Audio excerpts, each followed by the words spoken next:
Hey, Oilers, this is Brady, and today I'm talking to Matt Bullard, a former player and announcer for the Houston Rockets. Welcome, Matt. How are you? I'm doing well. Thanks for having me on. I'm looking forward to talking about the Rockets. With the Rockets losing 113 to 100 last night against the Mavericks, as well as dropping to 2 and 3 on the season, how can the team turn the season around in order for them to make the playoffs come the end of the season? Well, the Rockets last night could not hit a shot.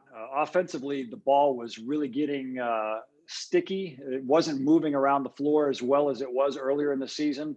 A lot of the guys were playing one-on-one basketball, and in today's practice, they mentioned that they really were working on the ball movement, trying to get the ball to move a lot more.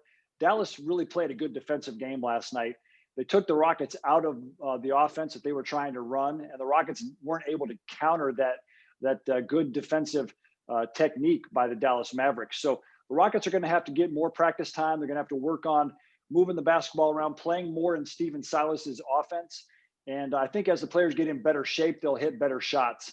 But the other side of it, is you have to be able to play some defense as well. And Dallas was really good last night. Luka Doncic with the triple double. He's a terrific player.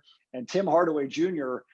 For the Dallas Mavericks, he hit 8 out of 10 threes in that game. And so when you got Luka Doncic with the triple double and Tim Hardaway Jr. knocking down 8 threes, it's going to be hard to beat the Dallas Mavericks. The game was chippy to say the least, with 7 technical fouls. Do you think that they should be more lenient on what constitutes a technical foul? Yeah, I do. As a longtime NBA fan, and of course, I played in the NBA for 11 years back in the 90s. I would like to see the referees let the players play a little bit more. I know back in the 90s when I was playing, it was a very physical game, and the referees didn't call nearly as many fouls. They didn't call as many technicals, and the game got pretty rough.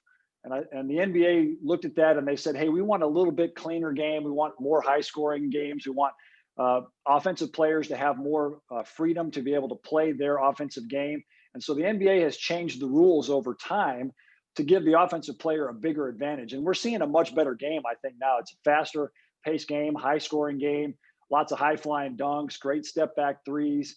And so I think the NBA has done a good job of cleaning up the game and make it look a lot better. But still, 7 technicals in one game, that's a little egregious. And I think the official, John Goble, last night, if he had it to do over again, I think maybe he would swallow the whistle a few times. Do you think that John Wall and DeMarcus Cousins have made a difference so far for the Rockets? Yeah, I really do. I've been very impressed from what I've seen with John Wall. He's been out for 2 years with an Achilles tear, and the Achilles injury is one of those injuries that used to be back in my day. That was a career-ending injury. You weren't able to come back from that. But there have been some guys. Dominique Wilkins was one of the guys from my era who was able to come back from an Achilles tear and really play well. Rudy Gay for the San Antonio Spurs has shown that he was able to do that, and now I think John Wall is showing us here in Houston that he's back to 100%. He's really, really quick, playing some good basketball. And his college teammate, DeMarcus Cousins, they were teammates in Kentucky. He's coming off of an Achilles tear as well, and he looks really good. He's slim. His skill level is very, very high. He doesn't jump as high as he used to, which is understandable for a big guy coming back from an Achilles tear. But I think both of those guys have really injected new life into this Houston Rockets roster. Do you think that James Harden will stay, or do you think the Rockets will trade him for a player to help build the team midseason? Well, I think James Harden has stated that he wants to be traded, and I think anytime you have a player under contract, he has 2 more years on his contract with the Houston Rockets. So the Rockets don't, they're not obligated to trade him. They can just force him to play out his contract.